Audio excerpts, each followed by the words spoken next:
Yep. Madam Speaker, back in 2016, I met a young woman. We'll call her Lisa. I met her at a local school in the Maungakiekie Electorate.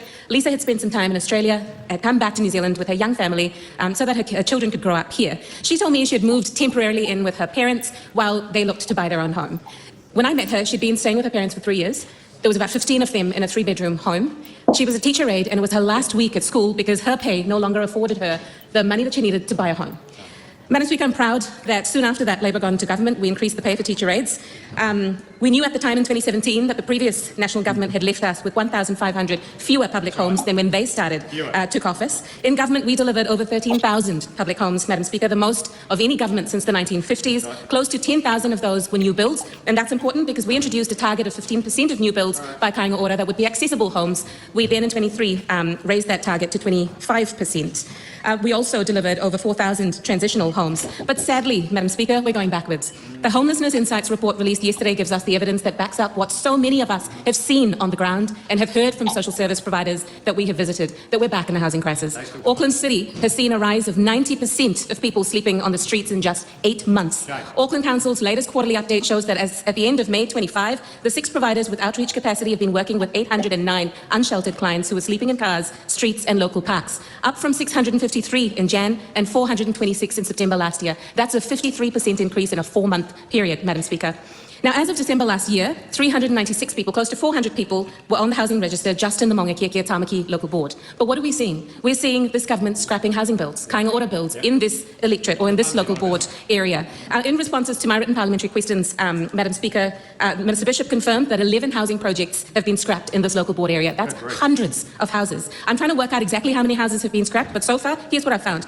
In Orihonga and Mount Wellington alone, almost 500 homes have been scrapped. The Oranga development, 400 state houses that we had decided to demolish because they were old, but we were replacing them with 1,100 homes, of which 440 would be state houses. To date, only 370 built. Of those, 233 are social homes. Some of the projects that have been that are on the list to be scrapped, I'm pretty sure are part of this development as well. But I will be getting those details, Madam Speaker, because this is a government that is abdicating their responsibility to ensure that people have access to affordable, quality homes. And at the same time, food insecurity is increasing. I've been visiting providers in the electorate. Vinny's in Onehunga tells me that some years back, on average, they gave out 200 food parcels a month. Now, the peak is 1,200 a month, and on average, it's 500. And they're forecasting this figure to rise. I visited the New Zealand Food Network that is also in the Maungakiekie Electorate. 30% of their monthly recipients are new, have never asked for a food parcel before, and it's a challenge that is now consistent. Often they're employed from dual-income households, and they can't afford food, Madam Speaker.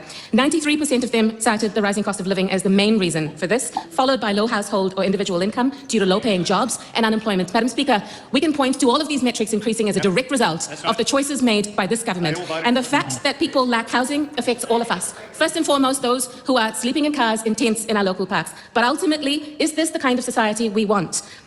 Or one that we want to go back to, where children are learning by lamplight in cars? It's not the society that I want, Madam Speaker. Grant McCullum. It's so frustrating. It's so frustrating because it feels like Tama's speech based on Auckland or based on Maungakiekie. Because this is a pattern that we're seeing all across New Zealand. Like again, Auckland was one of the territorial authorities with one of the highest amounts of homelessness.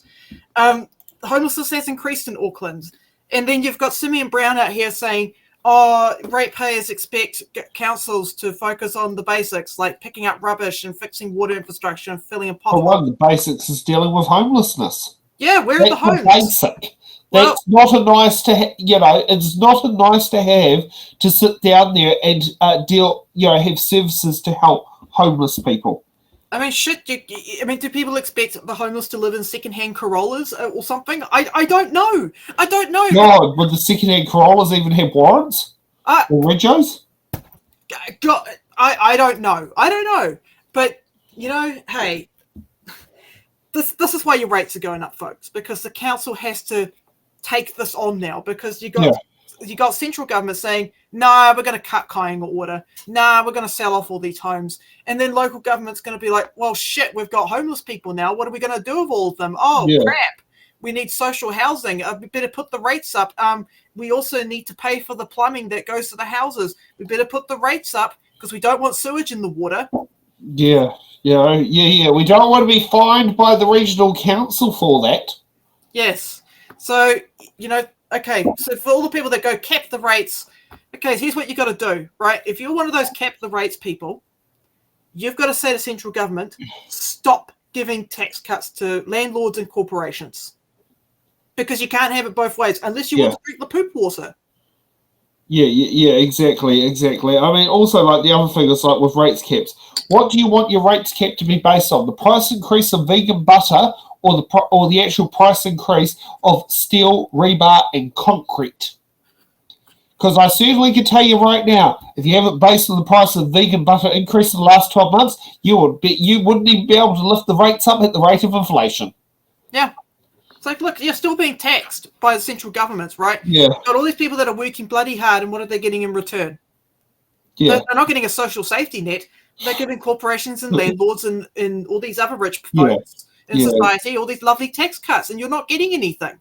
Where's the trickle down? The trickle down glass is just getting fatter and fatter and fatter. The trickle down is in reverse. It's trickling up. Yeah. They turned on the gravity that pulls the water up. It's going to the likes of Palmsheet Palmer. She owns like 12 properties or something up in Auckland. Oh God! Okay, she's definitely. She owns more properties than Luxon. Oh God! Oh heck! Okay, the things you learn every day.